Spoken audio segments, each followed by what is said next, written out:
We'll do it live. Okay. No. We'll do it live. F it. Do it live. I'll write it and we'll do it live.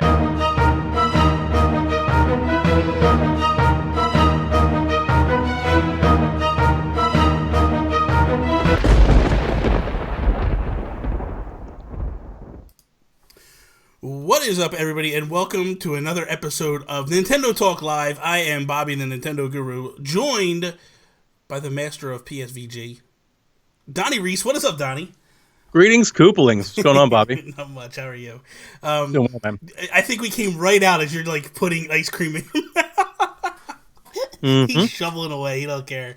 He's like, my hey, wife, man. and she brought me a Blizzard, and they melt so fast. Yeah, I don't blame you. I don't blame you. What's good is eat it quick, and maybe I'll get it on camera with you, like a brain freeze, and you're like holding your forehead and stuff. What is up to the chat? Lucas Laura in the house. What is up, Lucas? James Johnson Luke. is here as well. Good to see you guys. You know what?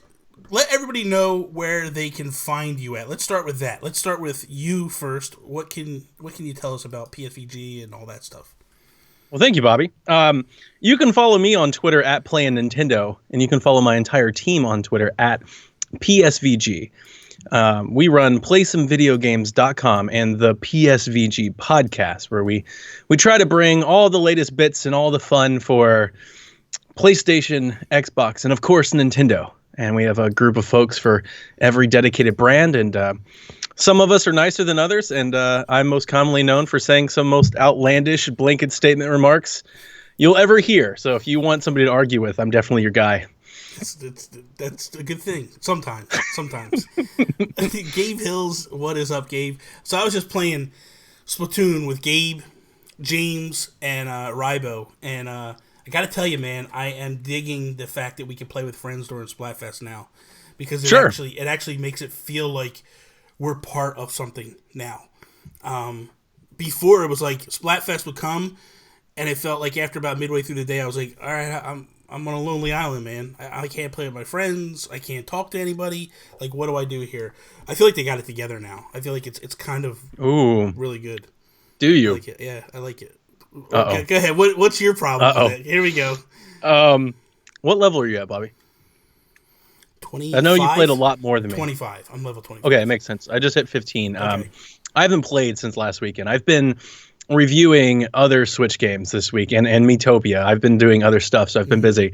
So today was the first day that I've jumped in since last weekend, and I don't have that same problem. I play with my kids. Usually, especially during Splatfest. Like every Splatfest on Wii U, we stream together and we just rotate the controller. So we all sit on the couch together.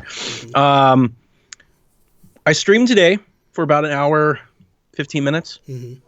Probably had 8 connection errors. Matches were super slow to get into. My only excuse is possibly that there are no Mayo team. There's nobody out there to find, so you're just sitting there waiting. And it wasn't bad. It was fun when I could play, but it wasn't the best experience. Like I didn't leave going, they finally got their stuff. I was like, they've got to work on this. Yeah, they definitely got to work on the servers. I was having a lot of disconnects. That part I was having a problem with. As far as matches, it feels like it's longer, but last time when I was on Cake, it was like boom, boom, boom, boom, boom. It was like one after the other, because there was always ice cream ready to go. I think what happens is they take a particular amount of time to find a group of 4 of Mayo to play against you. And if it doesn't happen, it clicks, and then they have to go find 4 catch-ups and bring them in. And that sounds about right. I think that's what's taking the while of it. You know what I mean? But I have been getting quite a few errors. Typically, nothing during matches. The errors have been like after the match is done. In lobbies. That's where the errors have been happening. We're all getting the same. Yeah. Everybody in our Discord, they're all reporting the same. Yeah. I tweeted out while my son and I were playing. Got a lot of people are tweeting the same, so it appears like they're having some sort of issue today. There's a glitch, and I'm not sure what it is. I don't know whether, and look, and I'm not saying that this is the case. I just don't know. I don't know whether A, there's more people playing than they anticipated, and they're just not ready for it.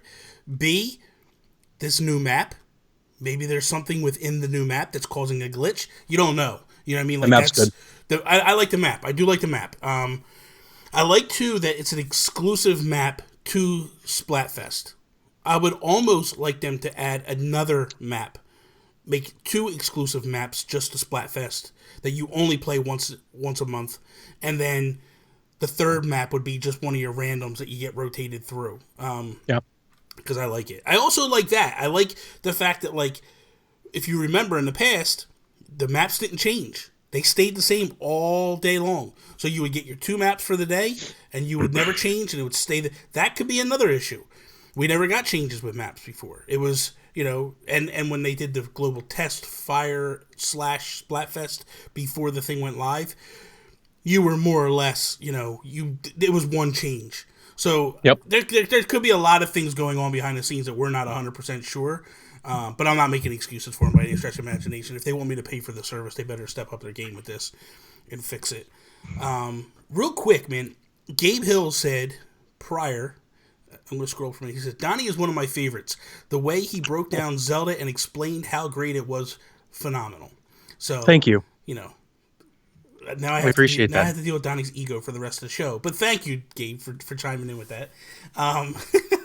We just reviewed Splatoon, and your maps thing is one of my biggest issues with the game.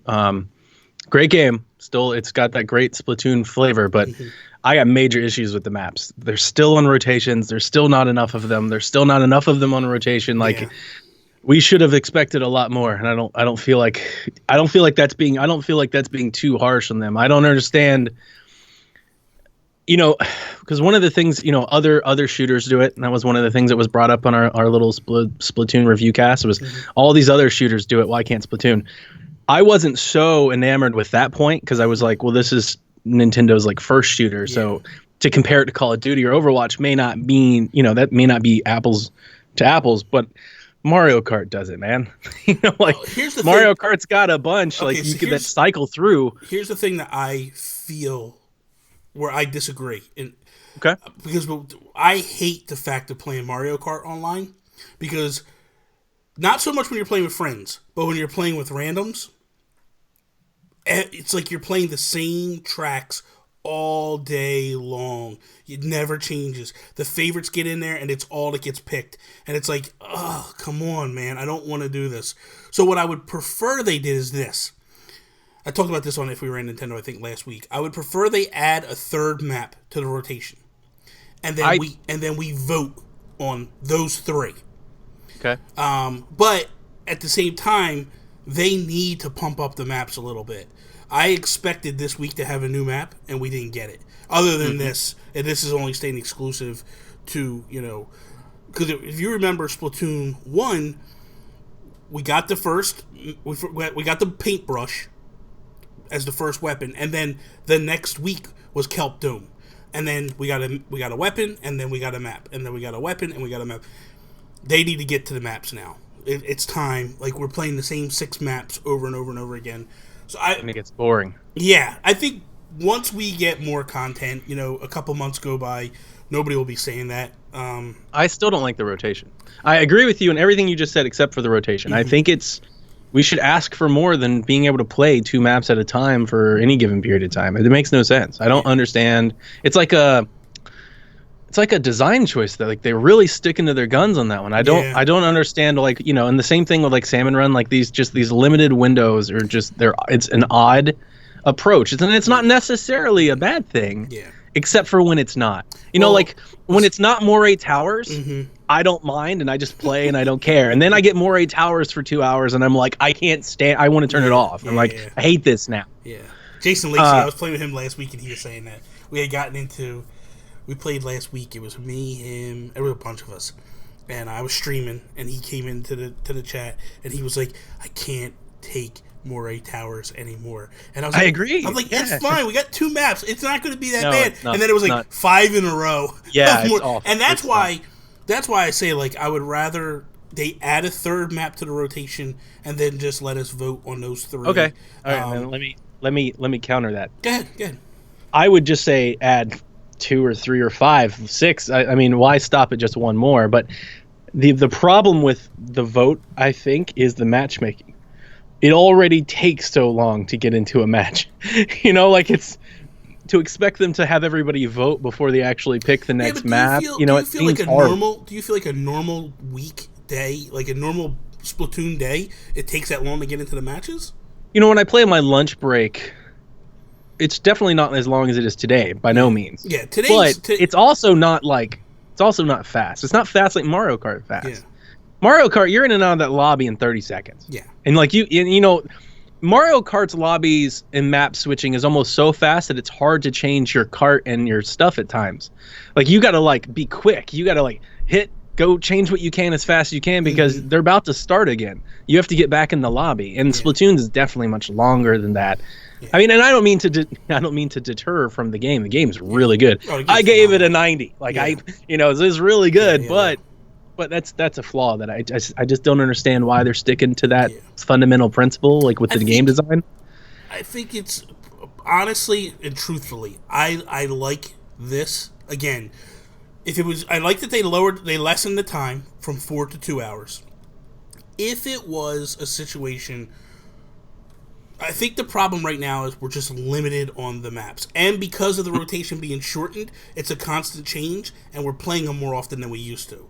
So I just feel like once we get to the point where we have 10, 15 maps, this won't even be an issue. Honestly. Also wondering, why don't we have all the old maps? I think because they were trying to make it like it's a sequel. They didn't want it to be like it's a deluxe. I think they're coming in DLC. We're definitely we're definitely that's why I think we're not getting them, because they're holding them and they're gonna instead of having them all there on day one and everybody going it's the same game. Yes, they bring us all the new stuff and then they go, you remember that map you loved, Kelp Dome? It's out next month. I really hope they do. What I hope they do is, and I said this too, I hope that they do. So let's say this week they unleash a map. Don't do one. Do a new map and old map.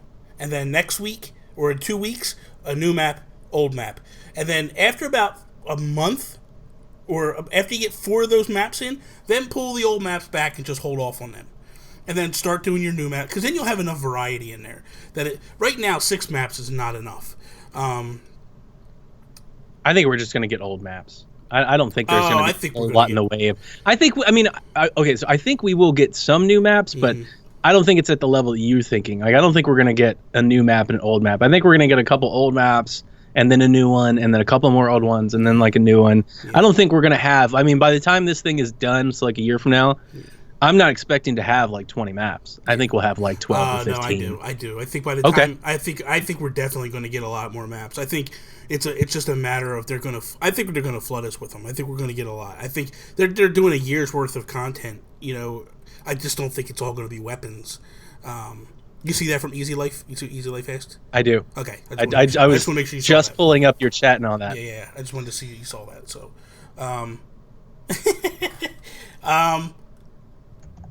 okay. So with that, do you like the color? Do you like the idea that they changed the colors of the ink? Don't go into the one. I know every 5-year-old right now is going like, it's not just a 5-year-old, man. Mom, that looks like, stop. My wife doesn't play anything, and she took 4 seconds to look at that, and she goes, did anybody? And I was like, we all know. We know. Like, I walked upstairs. I walked upstairs. My wife said, I'm shooting my... She just said her load all over the place. And I'm like, come on. Really? I expect that from the guys I'm talking to in chat, not my wife. But, it's fine. But I honestly do like the fact that it's different colors, and it's staying that way. You know what I mean? Like, it's predominantly like, hey, I'm ketchup, I'm red, I'm mayo, I'm a cream color, or whatever. Like, I like that fact. I like that the way they did that. I would have preferred they just left the same colors. No, I'm not... To me, it's not a positive, nor is it really a negative. All the hubbub around it is kind of a negative, but I don't really care about that. Me neither. I honestly don't care for the colors. Like, I don't really care for the color scheme. I'd rather have, like, give me my watermelon, give me my neons, like, let me get the purple and the red, and just keep this cream thing. It's just, I don't know. It's not my favorite. I thought it was kind of cool. I thought it was neat because I was just like, this is different. It's going a different route. I get hyped when it's Splatfest, like when you land. Oh yeah, and like everything's like dark. It's like a rave, man. They're all out there partying, and you get the neon lights. It's like, it's so awesome, dude. Yeah. I'm all about it. I like it a lot. I think it's just amazing. I can't wait for more of it. So, oh man, the kids and I every Splatfest except for the first one because we were on vacation, And I tried, man. I had like my MiFi card, but we were in a mountain in the wood, in the woods. It wasn't working. Yeah. But every Splatfest, I think ever, except for that one, like all the way back to Wii U, every Splatfest we've streamed. Most days we stream like 4 or 5 hours, and we just play. Yeah. And we love it. Yeah, it's amazing. Rigo, Lara, how you doing today? Rybo, I don't know if I said hello to you. How are you? I gotta tell you though, for me personally, Splatoon has been like just on fire for me. Like I've been streaming every single night. Everybody comes in, we hang out in the chat. Like last night was so cool because we hit midnight and Splatfest fires up, right? So obviously you can only do 4. So I create a room, 4 people fill up. Sean, who I actually had on Skype, and people could hear him through the stream talking. Sure. He started his own room. Then in the chat, a group of Mayo got together, and they started their own room. And I was like, this is amazing. Like, we're all playing together, but it's different areas and stuff. But the cool thing was this. So last night was the first night that I went and created my own room. Because, I want to get the experience points. That's, for me, I want to build my levels. But everybody was like, Lan, we can't get in the room. It's full. Can you just go create a room? And I was like, okay, I'll create a room. So you got to do spectator. I just spectated all the matches. I was doing play-by-play the whole time. It was amazing, dude. That's awesome. It was like, I'm like picking like, okay, guys, we're going to do Rainmaker this time. Go. And then like I'm watching overhead and I'm actually learning how to use the controls on it and stuff. Sure. And it's like, this is amazing, dude. I'm sitting there doing play-by-play and Sean is like, holy crap, dude, this is awesome. Like, I feel like I'm part of Major League Baseball or something. Like, you're sitting there doing play-by-play. It was so cool, man. I liked it a lot. It was a blast. So, real quick, Jacob Rush shot me a text prior to coming on. Okay? And I'll read you the text. What he I like says. Jacob. Jacob's awesome, dude. Jacob is amazing. So, Jacob says, oh, man, I just hit the wrong button here. He goes, all right, I need the advice of the guru. Where should I start buying my games and why? I'm kind of done getting burnt by GameStop. Ooh. So I gave him advice. I want to hear what you think first because I know you're a GameStop mark. So I want to see what you think. Okay, so I mean it's interesting. I'm not really. I am. That's not true. I am a GameStop mark, but it's more of a friendship. It's a relationship issue that I have. But I am a Games Club Rewards member, like with Best Buy. Mm-hmm. I am also an Amazon Prime member. As long as I run this thing every year with Amazon Prime. I'm still milking my student status, even though I graduated like 3 years ago. Yeah. Every year they try to up it, and I cancel.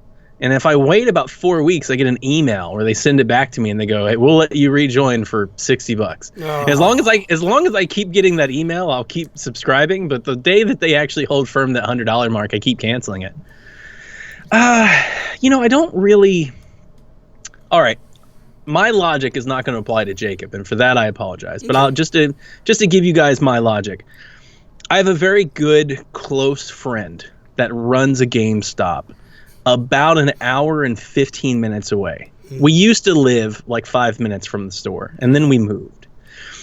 When it comes to me buying hardware or anything that's limited, like that Zelda Master Edition, that's my guy. Okay. He takes care of me. Yeah. He knows that I absolutely adore him. He adores my kids, and he knows that when Switches launch, when Wii U's launch, when 3DS's launch, he knows Donnie comes in, buys hardware, buys games, buys services. Like I always feel like when I walk into his store, like I'm some Vegas high roller, because I come in like ready to spend. It's not like here's $250 and I'm out. Yeah. No. We don't play under those rules. We're at a different table. Yeah. So he takes care of me. Yeah. In that sense, it's one of those things where I have his personal cell phone. We chit chat just during the week. Yeah. And like if something like that comes out, I message him, "Take care of me," and he's like, "I got you."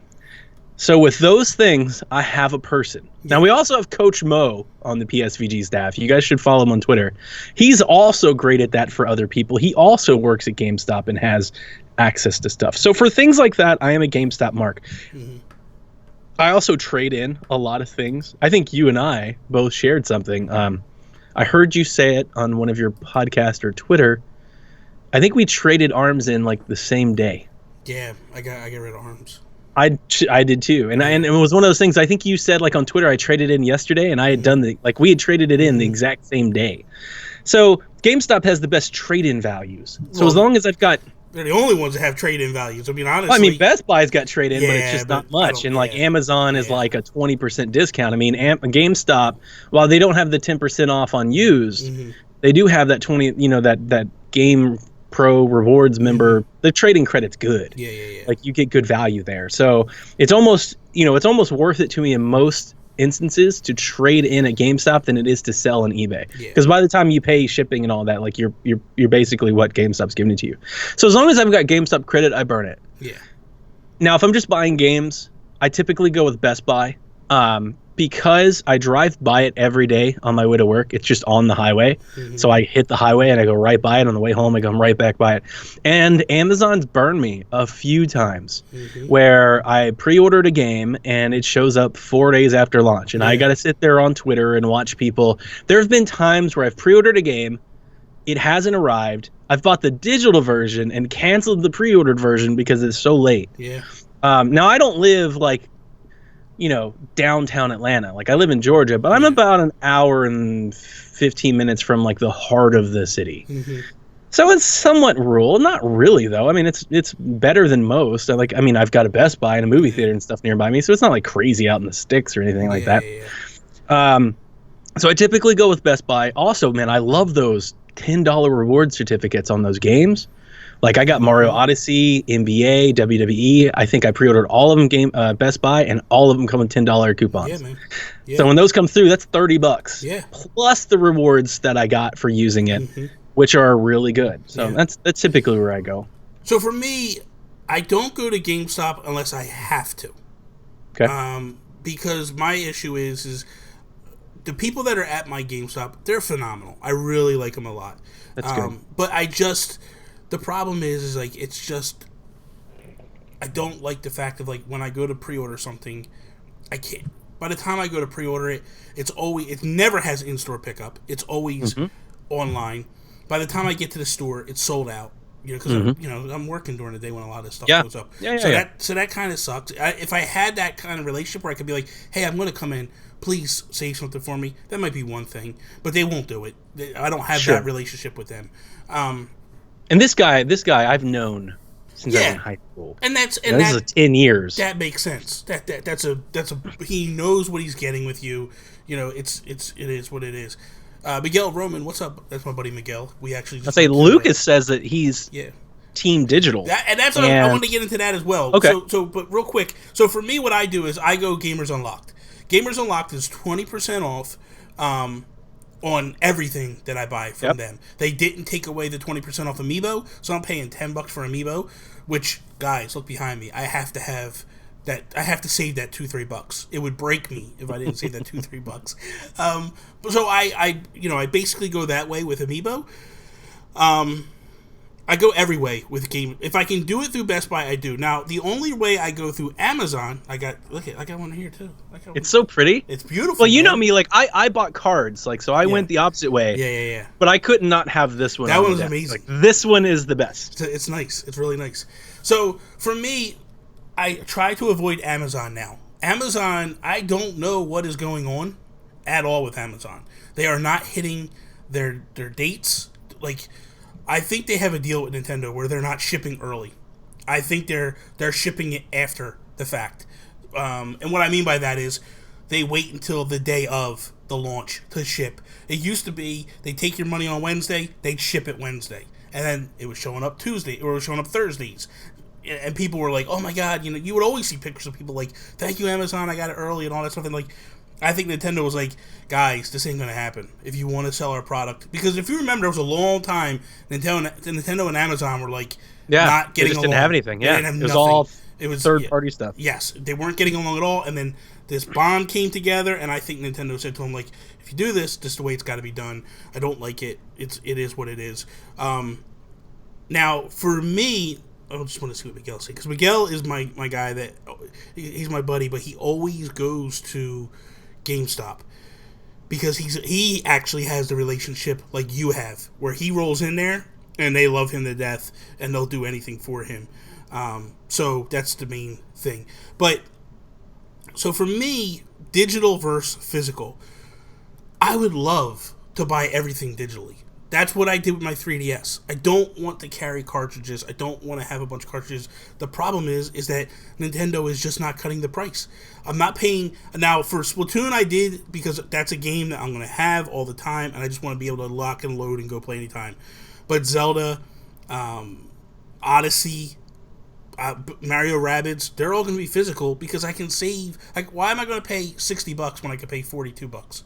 Makes no sense. You know what I mean? Like, it's just... To me, it's a no-brainer. So, until Nintendo fixes that, I'm just going to go physical whenever I can. And that's not just a Nintendo problem. That's all digital sales. You know, nobody's really doing a deal now. Yeah.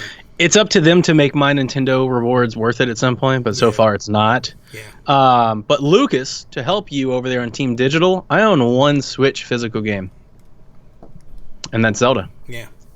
Everything else I own digitally. Now, that's not going to always be the case. I've pre-ordered all of the games you just said, and I pre-ordered them all physically because I too want to save the money. But typically, I do try to go digital. I've went more digital this generation than any other generation, specifically because it's just easier. Like Splatoon 2, I didn't want to wait 3 days to play it. So I was like, I'm just going to buy it digitally. I'm just going to buy it so I can play it right now. It's one of those things where it's like, if there's a game I'm kind of on the fence with, or something that I think I may not keep forever, like Mario Odyssey, I'll probably go digital on. Like, I have a pre-order, but I may buy it digitally because I'm probably just never going to get rid of it. Whereas Mario Rabbids, for everything that I'm excited about it, I still don't know. You know, like, after I play that game, is it something I'm ever going to play again? Is it going to be like ARMS? Yeah. Where I play it for a week and I'm like, this is really cool, and now I don't want to play it anymore? Or is it something I'm going to keep in the library forever? So... See, for my Wii U, I would say almost, for my Wii U, 90% are digital. And what happened there was the Digital Deluxe program. For every $50 I spent, there you go, they gave me $5 back. And I was like, this just makes sense to me. This is huge. Why would I, you know what I mean? Like, at the time, there was no Gamers Unlocked for Wii U and all that. Like, they weren't doing those discounts. So... And there was no Amazon discount because Amazon wasn't playing with Nintendo at that time, and it was just like, hey, this is perfect for me. This is what I'm going to do. This works for me. It makes sense. And I was going digital on everything. And what I did was I bought a 2 terabyte external hard drive, and I just went crazy. And I just bought, and I got about 190 games on that Wii U, and it's not even full. It's halfway full. I went the opposite way. And I wanted to say this on 3DS. It's one of those things. All of my first-party Nintendo games are basically physical because the value that they hold is so high. They stay up forever. When I traded in my original Wii, because I had 2, and I traded in my original one with most of my game library, dude, I walked out of GameStop with like $800 in trading credit, just like tons. And when it came time to spend it all on Switch stuff, felt like a king. I was like, I need 3 of those and 4 of those and 2 of those and give me one of these. And I did that with 3DS. Like, I've pared down my 3DS library a lot recently, but I still have like 12 games, and you could guess them all. All of my Zeldas, all of my Fire Emblems, my Animal Crossing games, my Metroid games, like, they're all there and physical. They're not going anywhere. But all the other stuff, the second-party stuff, the third-party stuff. The collector in me wants all my first-party Nintendo stuff to be physical. Like, I got my Zelda Collector's Edition in the glass case and all that stuff. You know, and that's just the way I go typically with it, and I love it. It's amazing. But for me, the funny thing is, so of course we both were Club Nintendo members, right? I know that. That's we're both idiots. We're both fools for Nintendo. So of course we're Club Nintendo. So remember when they switched at the end when you would be like a platinum member and all that stuff, and they would give you like, you can get these digital games. And I'm in all these Facebook groups, and everybody's flipping out. I already own this. And I'm like, guys, I'm not worried about it. I took the physical copy off the shelf, took it to GameStop, traded it in, took the downloaded game from Nintendo, so I didn't lose the game, took the trade it because they hold the value, like you said. And I was taking the eShop card and going and buying another game that I wanted. I was like, thank you, Nintendo. I basically, because your games hold value, I was able to get a $20 game. I remember I traded in Donkey Kong Country Returns for the 3DS. I returned the physical copy, downloaded the digital from Nintendo. They gave me $20, and I went and bought Guacamelee on my Wii U, and I was like, "This is perfect." The only game that I can recall doing that exact same thing with was with Kid Icarus on 3DS. I had that cart, and that cart was like insane value for a long time. You're trading for like above $40, and one day they just threw it up, and they were like 500 gold coins. You have Kid Icarus. I was like, "Yep." Like, here you go. You know what I did with a lot of those? I just gave mine away. Yeah. Like I was like in forums and like Twitter. I was like, you know what? I'm not going to use any of these coins. They're all going to expire. And I still do that now. Like, I'll go and check them like once a month. I'll go and check. And if there's anything I can grab, like a theme or something, I'll just grab it and like just post it on Twitter. I'm like, here you go. I hate that the coins go bad now.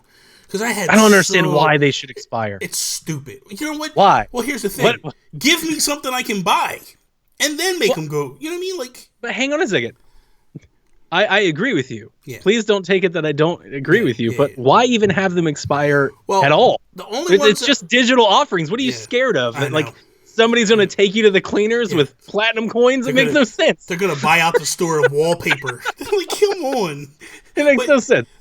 Okay, so the silver, the platinum ones, I guess I understand. I don't have a problem. Because that's all, hey, are you a member of the newsletter coming in every month or whatever? Like, I'm getting 10 coins from that and stuff. Like, okay, fine.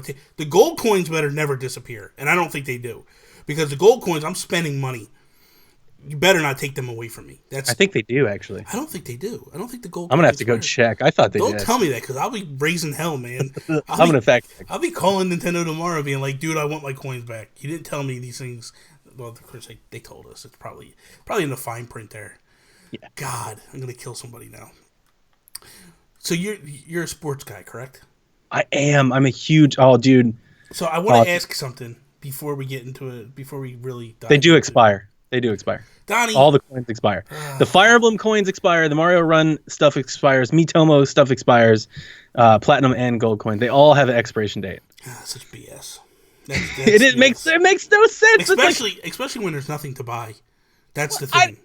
I love that you're taking that approach. I'm like against you on just that caveat. I'm like, why is that the point you're taking? Because it's a digital good. Why does it expire? It should never expire. I get that. The reason why I'm saying that though is because at least if I had something to buy, they wouldn't be sitting there because I would go buy something.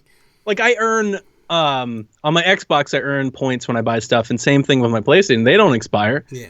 Why would these? Like, it makes no sense that they expire regardless of what you can spend it on. Yeah. If they never put anything in the system that's ever worth it, why would they expire to begin with? We're gonna go in a little tangent rabbit hole. I just wanted to see what you think. Mayweather, McGregor. Mayweather. Oh, it's gonna be bad. You think Mayweather's gonna beat him bad? Oh yeah. Really? And here's the thing: if he doesn't, it'll be because he's carrying him. You know, like, so if it goes like. If he knocks him out in the 7th, it's probably because he's carrying him through the first 5. Because they can't Mike Tyson this thing. There's gonna be so many people. It's not. Right, exactly. There's it's not UFC. This is a boxing match, so they can't walk out and just have him defeated in the first round. There'll be so many people be upset. They'll be calling all the cable companies and all that. So they got to make it go, 3 or 4 or 5 rounds, and then once that happens, then it's not going to be so good for McGregor. My feeling is this. I'm of two minds with this. If Mayweather tries to go toe to toe, he's getting smashed.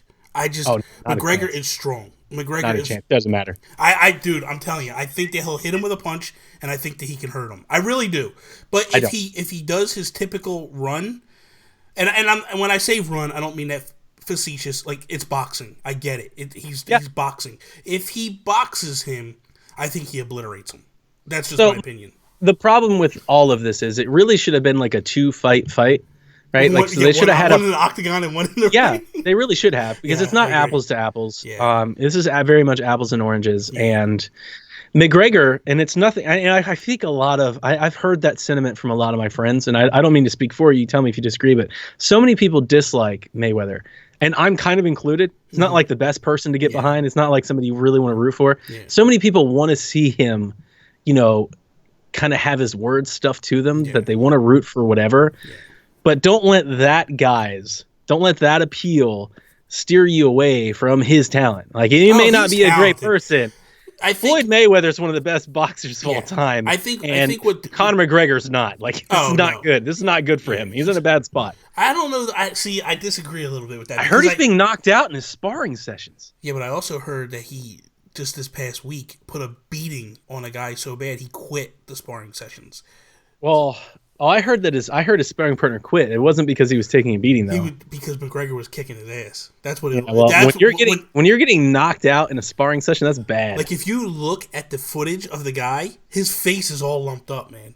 Okay. Like, McGregor, like, I was watching Shannon Sharp and what is it, Inside? Is that what it's called? Yeah. I was watching that. I was watching a clip of it, and they had pictures of the guy's face, and he was really putting a beating on him. I gotta admit, I'm a huge sports fan. I'm not the biggest fighting fan. Yeah. So I really much... don't care. Like, I might go watch it somewhere, but probably not. I'll probably just watch the highlights or something like that. To me, it's not must-see TV. I don't really care. So Nintendo Talk just asked a question. He said, "Hey guys, question for you both.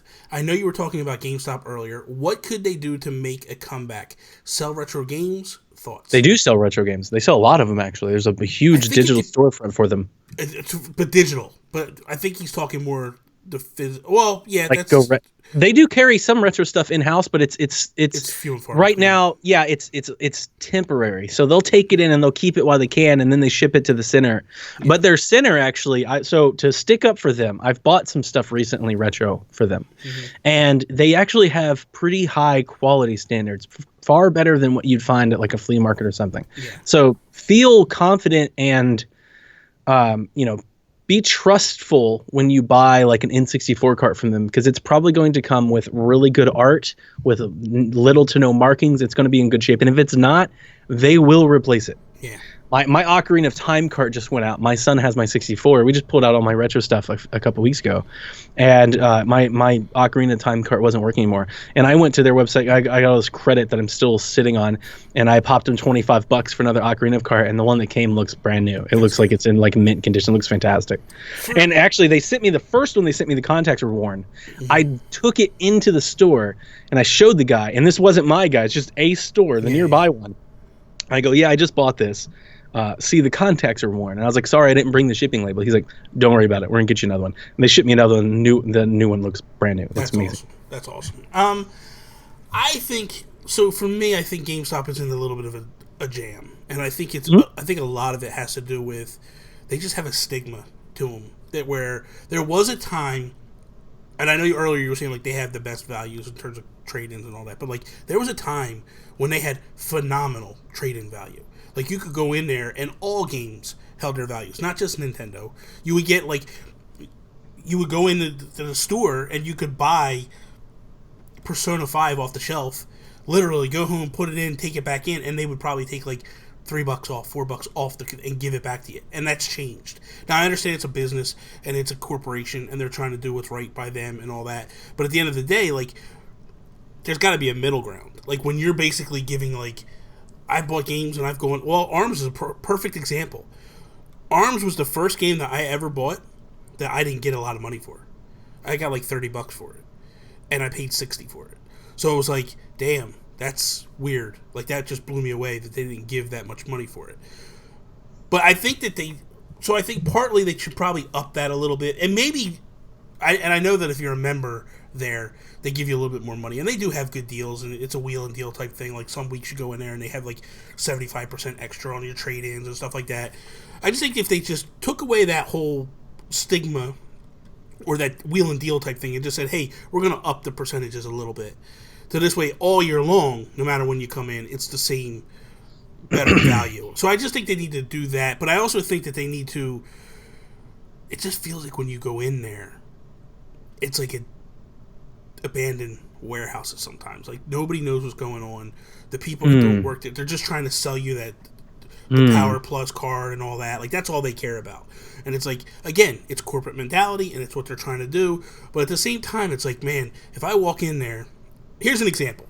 So the Wii U is out and Mario Kart comes out, and my buddy's like freaking out. Like, he bought a Wii U for it. He gets Mario Kart, goes home, puts the disc in. It's not playing. He calls me up. He goes, what do? Go back to the store, man. Get another copy. So he drives out to GameStop, goes in the store, talks to the guy behind the counter, and he goes, hey, man, I just bought this game. I need a new copy. It's not working. He goes, oh, no. It's got to download to your Wii U first. And he's like, okay. So he goes home, because he don't know any better, goes home, puts it back in, he's waiting, he calls me, he goes, dude, how long does it take for this thing to download? I go, what are you talking about download? This isn't an Xbox One, this isn't a PS4, go back in and tell the guy, and I said, and if you're there and he's giving you nonsense, call me, and I'll get on the phone with the guy. He's a moron, he don't know what he's talking about. So he goes back in, he goes, oh man, I never even played the Wii U, I have no idea, I'm sorry, I just thought it was the same as the PS4 and Xbox One. That's part of the problem. People that work there should have some knowledge of what's going on. I understand the people that are there day one. But when you've been there for 6, 8 months, 9 months, you should have an idea of what the consoles do. Whether it's a training session from the manager to be like, hey, you need to know what these consoles are doing. You know, I worked at Best Buy for a while, and that was a huge stigma. We'd walk in, and people would be like, I don't want to go over to the television section because nobody knows about a TV over there. Like, what's going on? Or they come over to the game section and nobody knows about games. It's like, you gotta change the way that works. Like, when I walk into a store, I need your help. Don't try to do the runaround. Like, my wife will go there for Christmas and she'll buy me a bunch of games. And when I do not buy used games. Never buy a used game. I will actually say, nope, don't want it. And I'll leave the store just because of the fact that I don't know how people treat their stuff. I treat my stuff pristine. She'll come Christmas and she'll have all these used games. I'm like, what did you do? And she's like, I took the cartridges that they do to swap-a-roo, man. And it's stuff like that they do that like they got to get away from in order to help themselves. So I don't know. I mean, I think it's a number of things they got to do. It's not just a Band-Aid to fix it all. Wow, I've got a lot of things to say to that. You ready? Go ahead, hit me with it. I mean, Coach Mo's on our staff. So, like, he works at GameStop. Listen. Take in mind, Donnie loves GameStop. He's a GameStop. No, it's not. No. I'm kidding. Yeah, don't paint me off as an apologist. Okay. So first, a fair point to make regarding GameStop's difference in or decline in trade values is 10 years ago when you walked into a GameStop, there's very little in the terms of digital storefront. Mm-hmm. Amazon wasn't a thing. Yeah. You know, margin cutting wasn't a thing. It's true. You're right. Gamers Club wasn't a thing. Prime wasn't a thing. Like, and physical was the thing. It was the only thing, and there was competition in the physical marketplace. Yeah. You're competing against Walmart. You're competing against EB Games and like Computer USA, Comp USA, and like all kinds of folks. You know, mom and pop stores that have closed. So I don't see it as GameStop offering less value on your trade-in. I think GameStop has basically kind of lasted the test of time. They've kind of transitioned. Mm-hmm. And it's not that they offer less. It's that the market has deemed it to them to still be successful that they have to offer less. I think it's pretty simple. And just to provide the factoid, they actually did raise their trade-in prices last year, like across the board. Okay. Like they kind of reshuffled and they were like, we're going to give you, it wasn't like crazy Circuit City, Miguel. There you go. Thanks, buddy. You know, it was like I think they raised everything by like, it was like 12%. Like they had like this new organization. They closed a bunch of stores and stuff. And like they just kind of reorganized a bit and they're like, we're going to give you more trading credit. I think their trading credits are holding them back from giving you the physical pre-order discount. So like Amazon's going to give you 20% off every game, and I think GameStop can't because they're like, we can't give everybody 20% off every game and $30 for every game they trade in. That's like true. They can't do both. Yeah. So it's like, you know, so GameStop is really relying on that secondary market. Yeah. No, that's where they're making their money, and I don't have a problem with that, to be honest, because in a lot of ways, I think they're the only game in show unless you really want to work hard for it. Dude, I sell and buy stuff. If you haven't heard from anybody on our team or from me, I am like the world's best wheeler and dealer you'll ever find. If you need something, you contact me and I'll find the cheapest price. Like, I'm all about being cheap. Okay. And I mean, they kind of the only game in town if you want to get money for your video games without working hard for it. Like, unless you want to list on eBay and hold to the price and ship it and pay it and all that. Yeah. So, in a lot of ways, I respect him for that. So that's the first point I wanted to make. The second point I wanted to make is I actually agree with you. I agree with you, but with a caveat. The caveat is folks like you and me, folks like Luke here and, Sean, dude, like, we've got blogs, we watch videos. We are not even like super fan is honestly doing us a disservice. Yeah. We know everything because we read the press release probably before GameStop's CEO read the press. Like, we're just that in tune. Yeah. I don't necessarily think it's the best approach to think that every GameStop employee should be your equal. I've run into this problem myself. Mm-hmm. I've literally been in a GameStop and like asked a question and somebody give me a just completely bonkers wrong answer, and I'm like, you should do better at this because this is terrible. But at that same time, I do agree with you that some of the magic has been lost. Yeah. It is definitely more of a corporation. I don't think it feels like a soulless warehouse. I think it feels like fast food. Mm-hmm. It's like, here you come get your game. Like, we've got things, but like, don't sit around and loiter. Like, we got things to do. Like, let's keep it moving. Like, they've really turned into a thing. And the GameStop manager, I don't want to name him because he's often told me not to name him. Yeah. But the GameStop manager I've known for a very long time, he and I agree, and he kind of does it secretly, which I've another reason why when I can, because he's an hour and a half away. So when I can give him my money, I want to. Mm-hmm. He still hosts game nights, like on pre-order. Yeah, like they used to do that all the time, man. Dude, when we got our Nintendo Switch, like, we had like a whole camp out scene at the store, and we were hanging out for hours, and we had games going, and we ordered pizza, and I ordered pizza. Like, I bought drinks, somebody else bought pizza. The GameStop guy like put up games and demo stations that were like closed. Like, he was swapping out games for folks to play. Yeah. Like, we had like a little tournament. We put movies on the TVs. So like, he kind of broke loose from that. Mm-hmm. And I think that is really where GameStop can make up some ground. And I know GameStop can't stick around forever. Yeah. The digital trend is real. Mm-hmm. We're not that far away from a digital-only box. Yeah. Like, that's going to happen. Yeah. But GameStop can prolong their suffering if they can just lean a bit into the, we're going digital and whatnot, but GameStop should be more of like a shopping experience. It shouldn't be, that's where I go to buy games because they have them on the shelf. It should be like, I want to go buy games there because it's fun. It should feel like an arcade, in my opinion. Like, you should go there and know the people and like see things. They should have events, Pokemon tournaments. They should do things, like Gears of War tournaments, Smash tournaments. They should have these little things that happen like once a month. Like, what would it take really to stand up a table, buy some pizza, and once a month have a thing? And it would go so far to keeping people, buying that next game at GameStop as opposed to doing the easy thing on Amazon. If they knew they were going to go there and meet some new friends and have some fun and do some stuff. I've always been a big proponent of that, and he still does that.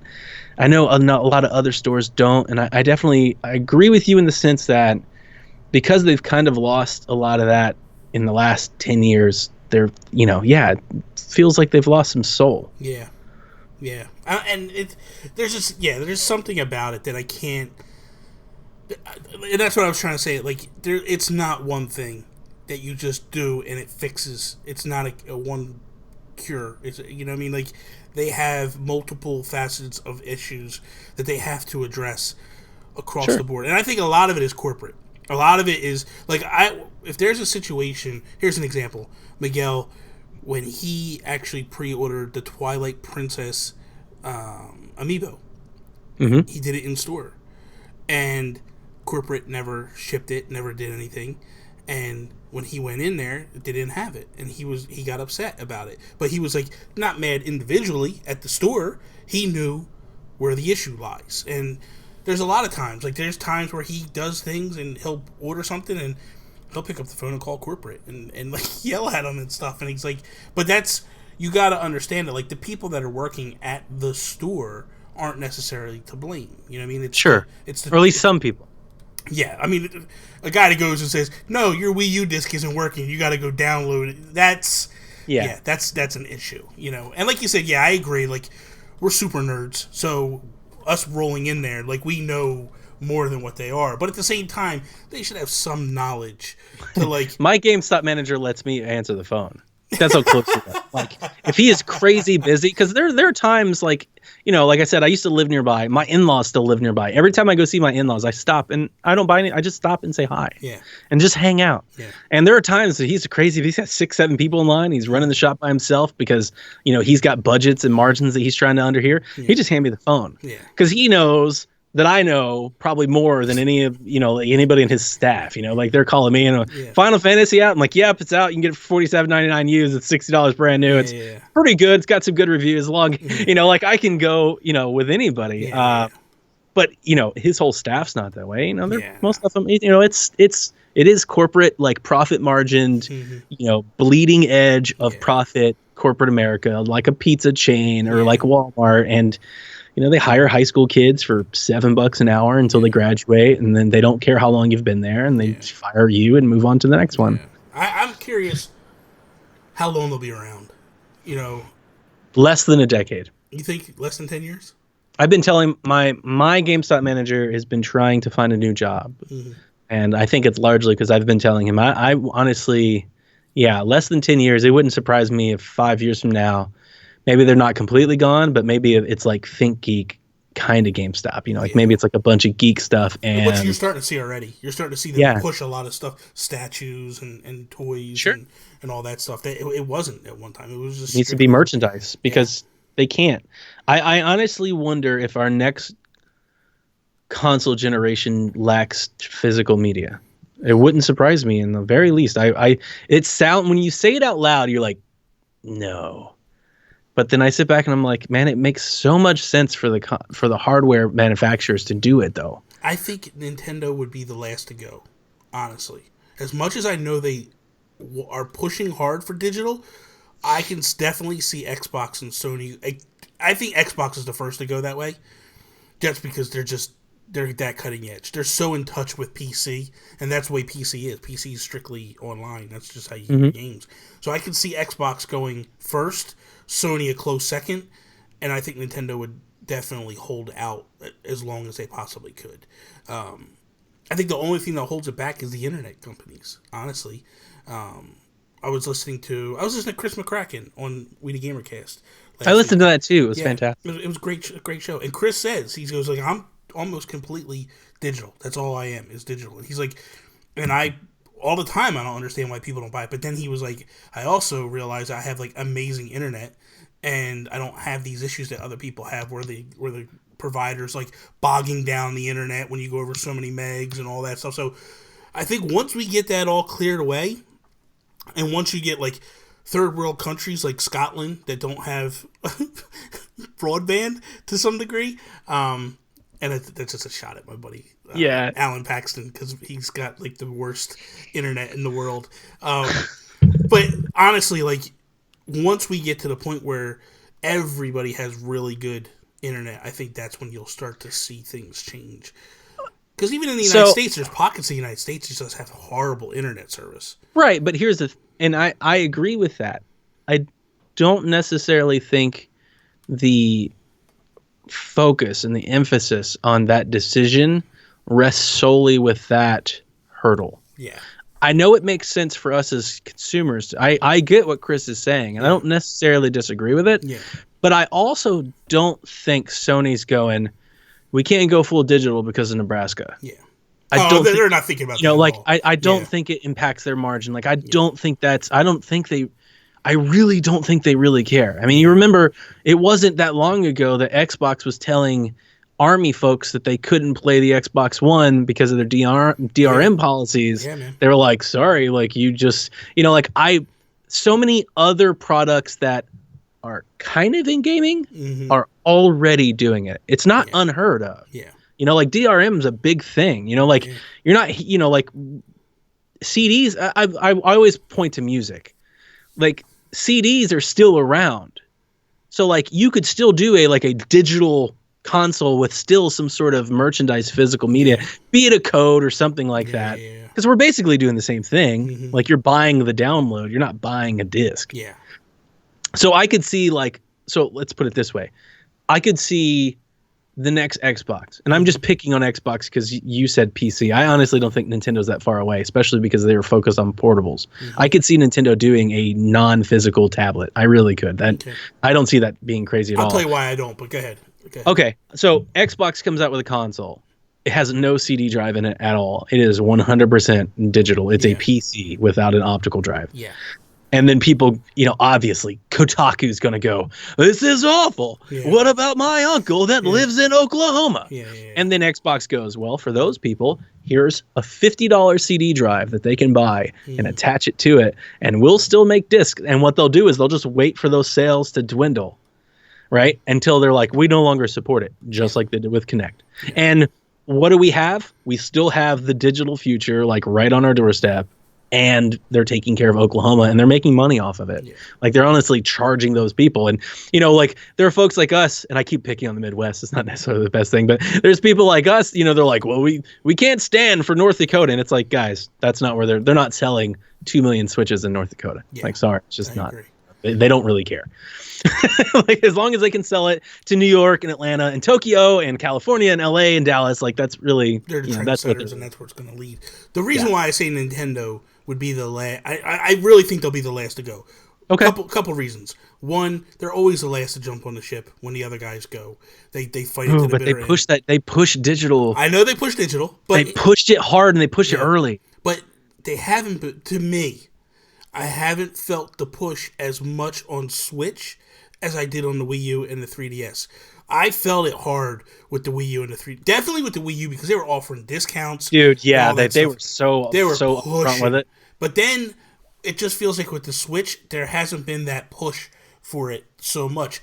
We also don't have that online network yet. I'm waiting. Well, I think that's a part of it. But I also think, too, the other thing, too, is why they were pushing so hard with the Wii U compared to the Switch is they were paying for discs in order to play, and they don't want to pay for discs. They control the market with these cartridges. They control everything with these cartridges. Third parties have to pay them a licensing fee in order to get the cartridges. On the discs, third parties would pay, but then they would have to pay out as well. So I think it's a little different in this ball game because that's a proprietary item for them, and it makes sense for them to hang on to it. So we'll see. We'll see what happens with it overall. Quick response, Miguel. I was talking about Xbox. What's the old CEO everybody makes fun of? I forgot. He just left. I can see his face, and I can't remember his name. Anyway, I was talking about the CEO that got outed right after the Xbox One reveal at one point in time. Yeah. Right? Matrick. Don Matrick, right? Yeah, Don Matrick.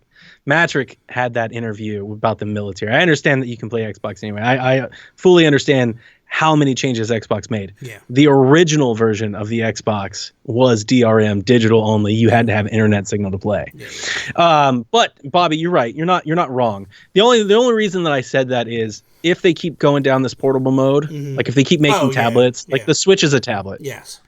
So it really wouldn't surprise me at all if they come out with a Switch that didn't have cartridges. Oh, I definitely see it coming. I definitely see it coming. I can see it coming. Yeah.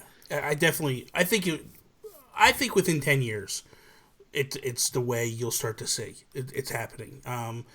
But like I said, I think because Xbox just doesn't give a damn. You know what I mean? Like they bit the pillow on the DRM and they took it like a champ. You know what I mean? They're still getting beat up over it. They're still digging out of that hole. They're still digging out of that hole. So, and the question, interesting, and not to turn Nintendo talk into Xbox talk, but it's interesting how much I've heard so many people go, I kind of wonder what it would be like now if they had stuck to their guns. Yeah. I think they would have been fine. They could have been like the leader. They could have shown you a whole new world that you just didn't know you didn't know. I think, honestly, if you flip-flop the press conferences, Sony goes first, Xbox goes second, it's not a big a deal. I think that you literally had Xbox go first, and then 2 hours later, 3 hours later, whatever it was, Jack Tretton just sitting there destroying Xbox. That was terrible. Yeah. And just like, how do you trade a game? Boom, boom. And it was just like, oh my God, dude. It was the most painful thing to watch. Like, I loved it. I because I'm not a huge fan of either.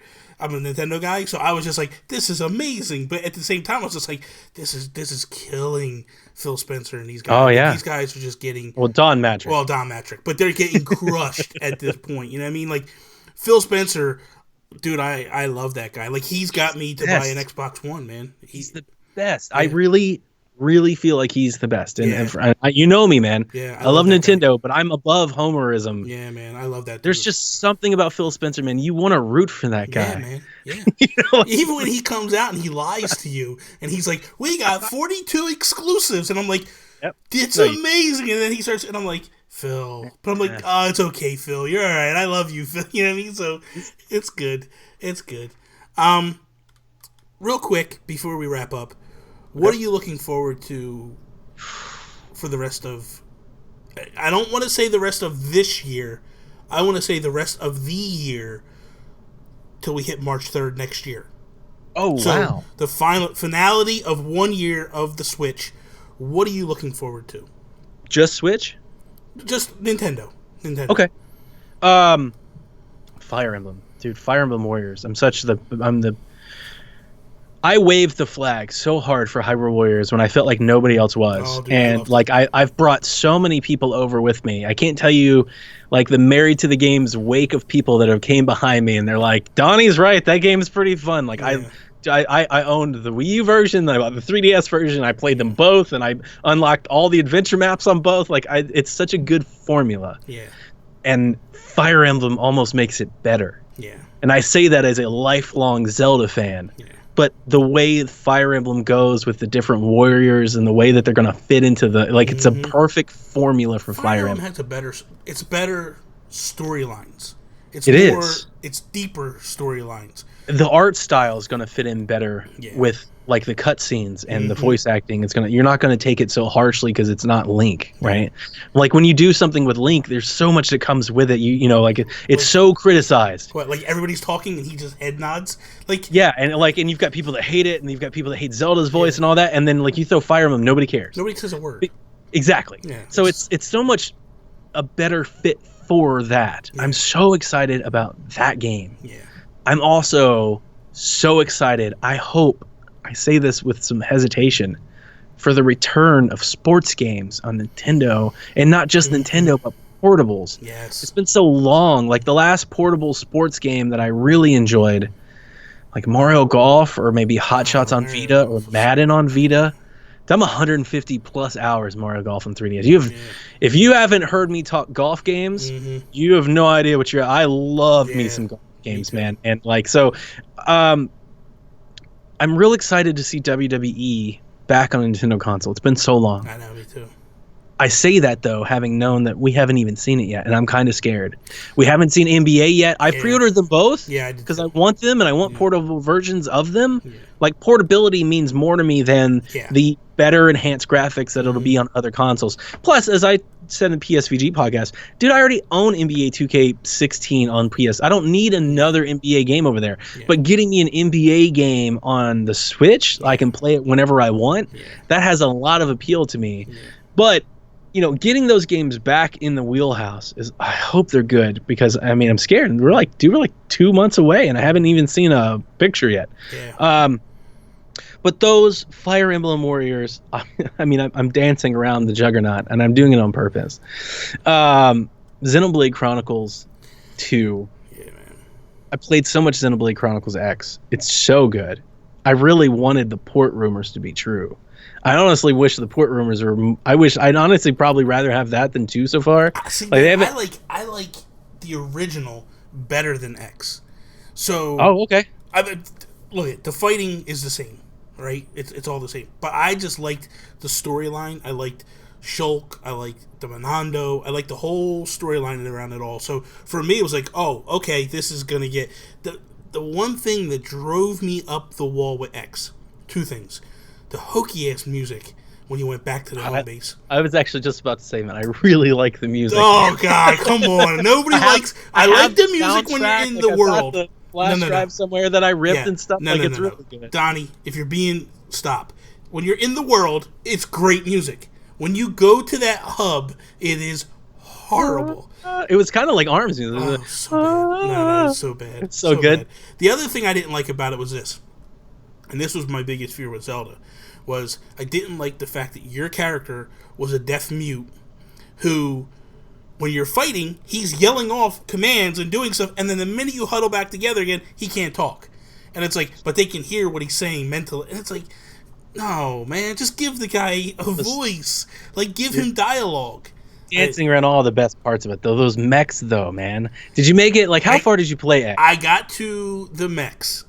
Okay, so you went through, like, that whole, did you go through, like, that whole, like, super overgrown, like, neon jungle with all the giant, like, insects? And, dude, it was awesome! Yeah. I got my mech, and the thing got destroyed a bunch of times. I was like, oh, there's no problem. And then when it was like, no, now you have to buy a new one. And it was like a million, and I was like, no It's way. Serious grind. It's serious grind. That game is no joke. It's serious grind. I wanted to ask, just quickly on your Xenoblade comment, how much of the Shulk love comes from Smash? None of it. None of it? It's just... Well, okay, so I played Smash, and I got introduced to Shulk. And I was like, oh, okay, this guy's cool, whatever, no big deal. But I didn't, like, play... I'm not a huge Smash player. I trophy collect in Smash. So I would just, like, go through, beat it with all the different characters, and, like, just to acquire trophies and all that. But it introduced me to Shulk, and it made me go, like, oh, I kind of like this guy. Let me see what he's about. And I was like, oh, okay, he's from Xenoblade. And then I was like, oh, they're bringing it over to 3DS. And I bought it on the 3DS. Oh no! But wait a minute. Because I didn't play the original, it didn't bother me. Okay. Sunk a lot of time into it, and I enjoyed it. I really did. And then it came to the Wii U. Yeah. And then I went and bought that version and started over and played that version of it. Which, dude, it looks really pretty. Chronicles story, everything a lot of what you just said is really true. Chronicles story is better than X. X's gameplay, in my opinion, is better than Chronicles. Yeah.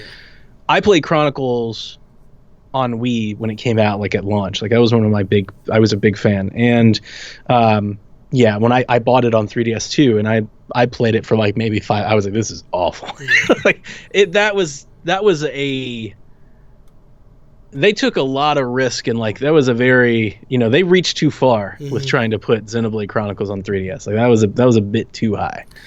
If you didn't play the original, it really wasn't that bad. It was actually playable, and it got the job done, and it was good, and I liked it. I liked the portability of it. And that's where the downfall was, and that's where I love Switch, is the fact that, like, I played more of Chronicles on my 3DS than I did on my Wii U, because you have to sit there and find time to play it. Sure. And that's what I love about the Switch, is I can go anywhere. Been saying, I always claim on our podcast that I'm an RPG fan, but only when they're on portables. Yeah. Like, I loved Persona 4, and I played 20 hours Persona 5, and I just couldn't get into it because of the commitment of sitting down and taking over the TV and playing it for a long period of time. Whereas before, I just played it at work, and I played it like at the doctor's office. I just played it around when I had time. Yeah. And that's actually the point I was trying to make with the Xenoblade X port to Switch. I still hope they do it. Yeah. I would totally regrind that game if I could play it like on the go. It was just kind of... Yeah, I would probably put more time. I put a lot of time into it. Like, that's the same as Tokyo Mirage Sessions. I enjoyed that game. But the problem was... That too. But the problem was you hit the point where it was just like, I don't have time this week to sit down in front of the TV, and then I go back to the following week, and I was like, where was I? What am I doing? And it's TMS like, Sharp FE is a Persona game. Yeah. If you never played one, actually. I've never played one before. The same one. Sean has, and when me and Sean were talking, he's like, dude, this is a Persona game. It's a complete rip-off. It's just a Persona game. Yeah. It's basically Nintendo went to them and was like, hey, let's make a Persona game. Let's do the best we can. And they did. I love it, man. I thought they did really good. So I know Odyssey's on your list. Obviously. Odyssey's on my list. I wanted to get around it. But that's the thing, because that's the easy answer. Odyssey's the easy answer. I'm kind of... Everything you tapped off on, I'm really amped up for Mario Rabbids, because I'm a big, turn-based strategy type guy. Okay. Like, I love SteamWorld Heist. Love it. I'm a Dig fan more than Heist. I wasn't so high on Heist. I loved Heist. Don't get me wrong. Dig is my favorite. I love Dig so much. When I met Brian a couple years ago, I walked up to him and he had Heist there, and I hadn't played it yet. I just saw pictures. I was like, Brian, where's Dig 2? what's this heist thing? And he's like, come with me. Sit down. Nice. And he sat down with me side by side. He was like, okay, this is what you're going to do. This is how you do it. And it was like, okay, I got you now. And I fell in love with that game at that moment because I was like, this is awesome, you know?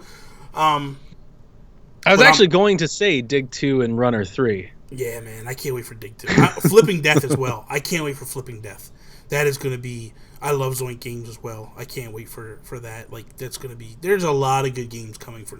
I love the people that are like, there's nothing on Switch. Okay, yeah. Okay, buddy. There's a lot on Switch. There's a lot. Dude, there's new games every There's a marquee game. Man. There's a marquee game, I think, since launch. There's basically been a marquee game every 6 weeks. Yeah.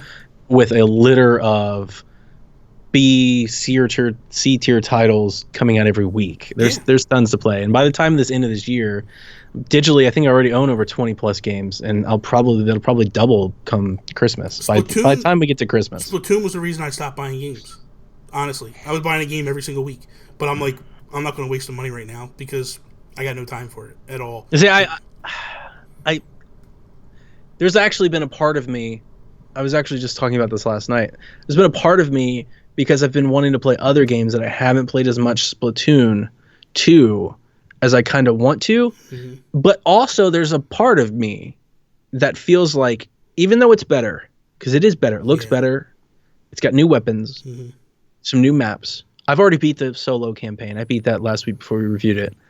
I'm about to beat there is a part of me that feels like I've already played it. You know, it's like it is still just Splatoon. It's like just like Madden is always Madden. Yeah, and it changes, but it's still Madden. Yeah, it's still the same. Splatoon feels the same. Yeah. So like, you know, when I played it, like I played it so much that first week. I was like 30 hours into it, like the first 3 days. And then after that first weekend, I was like, okay, I'm ready to play something new. And that's like, I took on Miitopia review, and I've been playing that. And I've got Hey Pikmin over on the side. Like, I'm still very much playing 3DS. I've been playing Implosion. And I've noticed that because I'm sitting there and I was saying to Sean last night, I brought up my friends list. I'm like, what the hell is Donnie playing? What's Implosion? Why is he playing? There's Splatfest going on. He's playing Implosion. And Sean started laughing. It's really good. Yeah. Honestly, it's really good for a $10 game. It's fantastic. Yeah. But I've been playing other things, not because Splatoon's bad. It's just because it's like, okay, I played 100 hours of this on Wii U, and I put 160 on the Wii U. I'm at almost 60 now. On the Switch. But my thing is, and this is the God's honest truth, if it wasn't for these amazing people that are in the chat right now, and more that come every single night, and we hang out together and we talk and we play together, that's the driving force for me right now. Oh, absolutely, dude. Our first weekend we were playing together. Yeah. I had so much fun barking out orders and yelling at people. Amazing. I don't know if you heard me on the podcast when I was like, there was a morning where I think it was me and Sean playing, and we were playing against you, and I said to Sean, or it may have been me and Mark Carabin, but I know I was playing against you, and I was like, I can hear Donnie's voice yelling, guys, they're taking the middle, get to the middle, take the left side. I'm always like such a coach. I'm like, all right, blue team, let's get behind them, let's go, follow dying. me. Like, I said we weren't on voice together, but I could totally hear Donnie yelling because the night before we had done it. All right, so last thing before we leave, what was your reason for trading in ARMS? It's a good one. It didn't resonate with me in the sense that I didn't want to invest what it was asking me to invest. I kept playing with Jason. Jason Lacey, JW Lacey. He podcasts with us over at PSVG. He writes for us over at PSVG. He's got his own podcast. Shout out to Flux to Pose. Yes, sir. Dude, Jason is like the best fighting game player I've ever known. If you've never played Smash with Jason Lacey, dude, there was this one night on Smash on Wii U, we were playing. It was like the first time that they did like any like online tournaments or whatnot. It was me, my son, and my daughter just versus Jason. Total 3-on-1 handicap, and he was taking us to school. I mean, he was literally just like crushing us. Like, I think we beat him like 1 out of 10 tries. And ARMS, but pretty much the same way. He was the only person that I knew that was playing ARMS. Well, that's not true. Him and Seth. Now, I know we all played ARMS. Yeah. So when I say playing ARMS, it's different. There's like we all checked out ARMS. Yeah, we all tried it. Played it. Yeah. they played that junk. Like, they were playing at a lunch break. They're playing at nights. Like, they're yelling at me, like, you want to come play it some more? Yeah. And I kept playing, and I actually beat Jason a couple of times. It's one of my favorite moments in gaming is I beat Jason Arms. I was like, I did it! I did it! But, you know, it was so hard. And, like, it ramped up quickly. After, like, that, I felt good, like, that first week. I was like, I can do this. Yeah. And then, like, I took a week off when I came back, and I felt like I couldn't play it at all. It felt like everybody around me had gotten so much better. Yeah. And, you know, I always say I'm a casual gamer, and I mean that is, like, in comparison to somebody like Jason or somebody like, you know, like you. Mm-hmm. Like, there are certain folks that get into games, and whereas I kind of, like, pop around. Like, I've already played Edith Finch. I just started playing Pyre. Like, I'll jump back into Splatoon 2. I'm doing Metopia. Like, I'm such a, you know, an ADD type of gamer. Yeah. I'm always somewhere ever. You know, like, Arms required commitment. Yeah. You know, like, you got to learn how to play, and you got to play online. You got to rank up, and you got to grind and get used to it. And I just, long story short, I just didn't want to. Like, I think I told Jason, I was like, dude, I don't want to do this. Yeah. I'd rather play Implosion. I actually got Implosion. I was like, oh, I'll get something else. Yeah. I just traded it in, and I liked it. I liked the music. I loved the menus and the style. The music was good. The characters good. I'd love to see some of those characters come to Smash. I hope they do. Yeah. But my favorite parts of the game were playing, like, volleyball and basketball. Yeah. If those modes were out there separately, like, I might buy them separately. Like, if I could pay $10 and play Arms volleyball, I probably would. Yeah. Mine was simple. Jason Lacey. That's why he just crushed your hopes and dreams. Dude, I went in one night. It was Sean, so good. Him and Josue Ponce. We went into a room, and it was Sean. Sean invited me to play, and I was like, okay. And I went in, and I got my ass handed to me in ways that I haven't had it done before. And I was like, this just isn't for me. I'm done. I'm out. And the next day, I took it in and traded it in. I swear to you. I was like, I'm done. I am not going. No. Well, that's sad. That's not the reason why. That's the reason why I did. I was like, no, I'm never doing this again. You know, and to be honest with you, one thing that I just thought about, my kids stopped playing it. And that's probably the foremost. I bought that for the kids. Yeah. And when they stopped playing it and they started playing, like, Overcooked and, you know, like Implosion, my son was playing Implosion. And then I knew when Splatoon came, like, my son is more like you in regards to Splatoon. Where I'll play Splatoon. I love to play it, and I'll play it for hours. Yeah. My son will play Splatoon and, like, lose sleep. Like, he'll wake up at 8 a.m. and play it until bedtime. Like, my son is hard to pull away from that game. Yeah. He loves it so much. Yeah. So that's pretty much it. That is all. Donnie, real quick before we wrap it up, let everybody know again how they can find you, where they can find you, and all that good stuff. Sure. You can find me on Twitter at PlayNintendo. You can find my team and I over on Twitter at PSVG. We have the PSVG podcast, the official podcast of PlaySomeVideoGames.com. That's our blog where we write our reviews and we do some audio stuff. And we do podcasts and videos and streams, and all of our gamer tags and stuff are there. Bobby, yes, thank you so much for letting me come on Nintendo Talk. Of course, I mean, I've been telling you in messages behind the scenes for a while now, I absolutely love this show. It's my favorite show of all of your endeavors. And that's no slight to Sean. I love but I mean, it's just this show I feel like is so much what so many of us like want from you, wanted to do ourselves, like love from other people. Like there's so much here, like with Nintendo Talk. Like it's got so much Game Explain, Go Nintendo, but with Bobby, and it's got its own little twist on the whole little thing. That's and I really, Bobby, if we can get Bobby out of there, it's a wonderful thing. No, man, I absolutely love it. I never miss an episode. Like the moment that I first saw you do it, like I've always wanted to do something like it, and I always wanted to be on it, and I'd be happy to come back anytime you'd like to have me again. I absolutely love it. You know what? I have a list of people that like I bring on, and I look at it and I go, certain people I bring show notes because I'm like, it's going to be, I'm not sure what I'm going to say. Once we hit a certain point, I'm going to jam up. There's a few people that I don't bring show notes to because I know already it's going to be a good show regardless.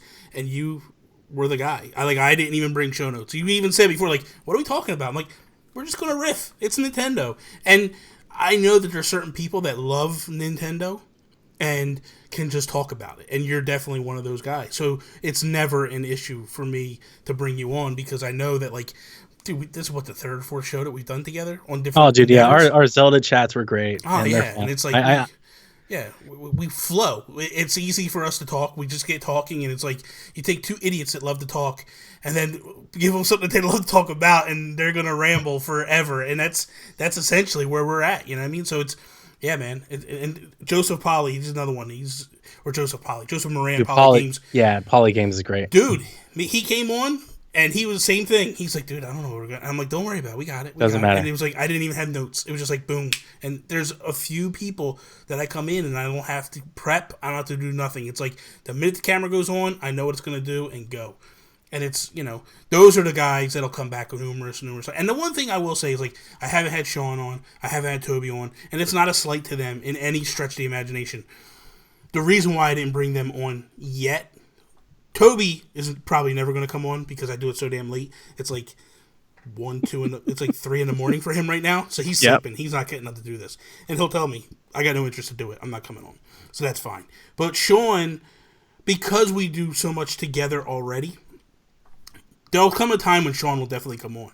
But at this point, I was just like, I want to kind of use this as my way to get other people on and bring them on this show a little bit different. So I can just have talks about Nintendo, not the news, not this, that, just random conversations about Nintendo. And that's basically what I love about this show is I could just go off on anything. I could talk retro with somebody. I could talk new games with somebody. I could talk McGregor, Mayweather with people. You know what I mean? Like, that's kind of the dynamic of this. It's kind of the hosts to some degree. Sure. But this, yeah. You know what I mean? Yeah. Like, the host left, but, like, I took that mantra, that idea kind of, and pulled it over to here. So, anyway. Lucas is bringing up our Zelda cast. That was if you want to throw anybody. That was a great episode. I knew when we had you on first, right? Mm-hmm. Yeah. Yeah, you had me. Yeah. I knew then, like, I was like, Bobby and I have good chemistry. Because it was in a sense that, like, we could talk, but it wasn't us saying the same thing. Yeah. It wasn't, Zelda's great. I also think Zelda's great. Yeah. You're awesome. You're awesome. No. Like, we disagree, but I think it's at intellectual is not the right word, because we're definitely not that, but it's at a deeper level. It's a respectable disagree. We're humble in our beliefs.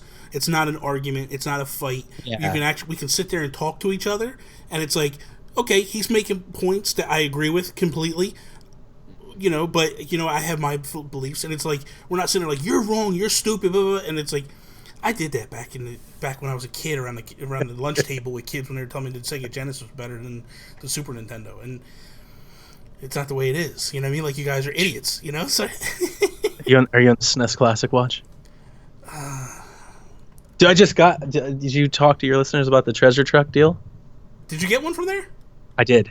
Did you really? That's how you got yours? I never wanted one. Yeah. Like, forever. I was saying the last night, I never wanted one because I didn't grow up with the NES. I don't particularly think those games are, like, the best games to play anyway. Mm-hmm. And then, like, a year went by, and I watched so many people, like, go to war for these things and fight for them and try to get one, and then that treasure truck thing popped up, and it seemed I was already out. I was already, like, in the city. We happened to have one. It was at retail price. Like, it was just there. It was like, just get it. Yeah. And I was like, kids, do you want to go buy one? Like, we'll just go have fun today. We're already in the city. And they were like, yeah, let's go find the treasure truck. And we went and got one. There were so many people at mine, and there's like 1,000 people. They're buying them ever. There's so many of them. It was crazy. And now I got one, and I hacked it, and I put all kinds of, like, Tecmo Super Bowl things on it and whatnot. That's what I want to do. I want to hack it, and I want to put stuff on it. It's super easy. It takes like 15 minutes. Yeah, I bought the Retron HD because when I got the NES Classic, I'm like, this is great, but there's so many games I want to play that I can't play. So I bought the Retron HD because I could hook it up to my HD TV and play and all that, and I was like, this is awesome. I'm hoping the SNES Classic does the same thing where Retron will put out like an SNES HD or something like that, because I love it. I love the fact of, like, doing this type of stuff and going. The SNES has that appeal, that 16-bit, like, those games in my best. There's nothing against the NES stuff. The NES stuff, that's the OG. That's the granddaddy of them all. We owe everything to it. Yes. I get that. Yeah. but the SNES versions of those games are They're just so much better. so good, They're so so much good. better, and they stand The test of today. time. Yeah, man. Today they're amazing. I played them all on my 3DS. I'm playing them all again if I can get my hands on one of those things. Yeah, man. I got one of the European ones. Yeah, that's the thing. Like, I have Toby who pre-ordered me one. So I have a European one that I can get at any time. But I want... if they cancel mine, me and you might need to talk. Because Okay. I want that Fire Emblem. Like, Yeah. that's the only reason why I got that one, is I want the Fire Emblem game. I want to play it. Yeah. My thing is I want... When everything boils down is I want my Super Nintendo. I want the purple buttons. I want the box shape, the ugly box shape. Like, that's my Super Nintendo. I love that Super Nintendo. So for me, that's what I'm looking at. Like, that's what I want. So, okay. So that said, we're gonna shut it down. I'm gonna take about a 5 to 10 minute break, guys, and then we will fire up the stream. We'll start playing Splatoon 2. We're gonna ride out the rest of Splatfest on the stream, and then we'll just start bailing off and doing what we normally do every single night. So, Donnie, thank you so much for coming on, man. I appreciate it. It was a great talk, man. I loved it. And so that is all. See me later, guys.